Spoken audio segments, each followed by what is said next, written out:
it's Leela, the proud poly kinky queer slut.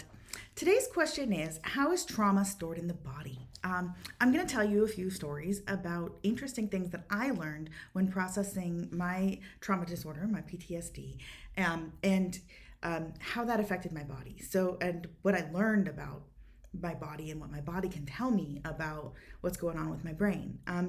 So, complex PTSD is it's an interesting kind of malady because, and I use air quotes for that, because PTSD is actually the result of your brain behaving exactly how it's supposed to in traumatic situations.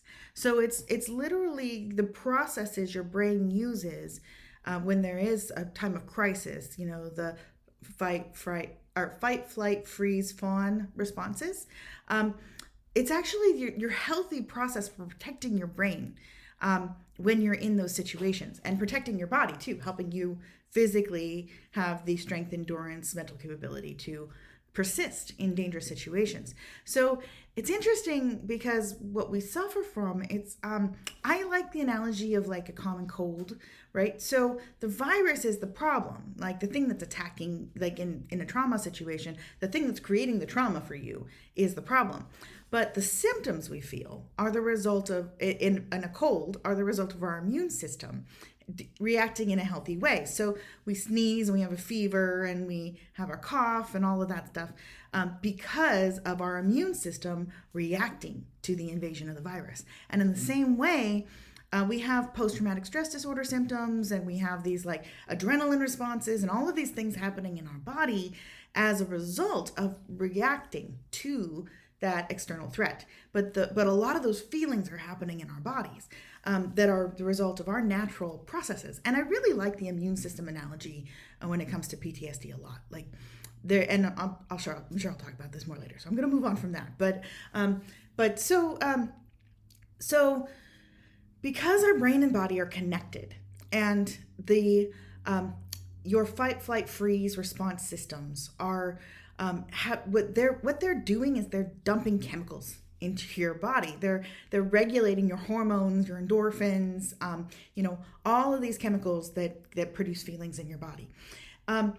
One thing that they're also doing is to, like, those chemicals, those same chemicals are changing your perception of events. So there's a reason why it's really hard to talk about trauma, and that's because those chemicals that happen in that traumatic experience actually suppress speech function. And then in PTSD, what's happening is that those are coming back up again. So you're not faced with the stressor, but your body and your brain think you are. So they're giving you that trauma response, that stress response, when there isn't that stimuli, based on another stimuli that's similar, or it's just locked in a pattern in you. So what can happen is you develop things in your body because there's this disconnect between what you're perceiving in your brain that's being affected by the chemicals and what's happening in your body. And it is helpful for our brains to not be fully cognizant and remember all the details of a lot of those super horrible, stressful situations. So what happens is you cannot even realize what's going on, but your body knows. So some ways that this has come out for me. So, still something I'm actively working on. I'm going to tell you a story from this week of something I'm actively working on. These things happen less and less to me, but they still come up once in a while. And when they do, I try to welcome and embrace them and work through them. And, I have good therapy and I've got good support systems, and I'm very, very fortunate about that. But they still happen. PTSD is a chronic condition. It doesn't go away. It gets well managed. So this week I had one where I was realizing I was having nightmares. I was just tense, realizing I was having like aches and pains all over my body because I was just tensing up and holding all sorts of tension. And I didn't know what was going on with that. I wasn't sure what that feeling really was. And so I did a little bit of unpacking, and I getting in touch with anger is a problem for me. It's a challenge for me. So I was like, well, what if this is anger? So I got out a pillow and I started punching it, and I got out my flogger and I started flogging that punching bag and just screaming, just like letting anger out to see what was what was coming up. And I don't know what triggered this exactly, but to a certain degree, that wasn't the important question for that.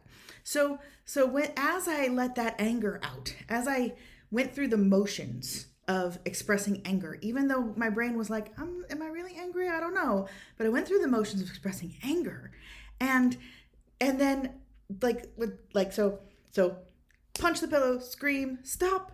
What's going on in my body? And it was like, oh yeah, I am angry. I was able to feel that, like, oh yeah, this is consistent with what my body is doing. But then immediately I got this like rush of fear and this like specific physical memory of not being able to breathe, like this, like, and so that tells me that what was actually stopping up my emotions was not being irritated or angry. It was the fear. It was the trauma response of having been angry and then been made afraid of that, and that shutting down the anger. And this is an old pattern. This is something that probably comes from early childhood for me.